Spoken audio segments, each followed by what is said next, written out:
কিয়ামতের আলামত এসে গেছে, তাই তো ঘরের মেয়েরা রাস্তায় নেমেছে, তাই তো ঘরের ভাবিরা লেডিস হয়েছে, ঠিক কিনা?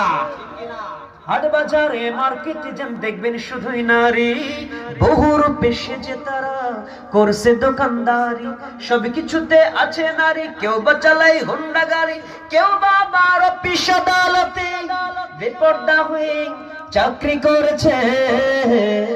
কিয়ামতের আলামত এসে গেছে, তাই তো ঘরের মেয়েরা রাস্তায় নেমেছে, ঠিক কিনা? মাঝ বাজারে কথা বলেন মাসালার সাথে, স্বামী তাহার আশেপাশে ব্যাগটা নিয়ে হাতে, স্বামী নিল মাছটা টেনে, স্ত্রী দেয় টাকা গুনে, স্বামী যেন স্ত্রীর চাকর হয়েছে, ঠিক কিনা?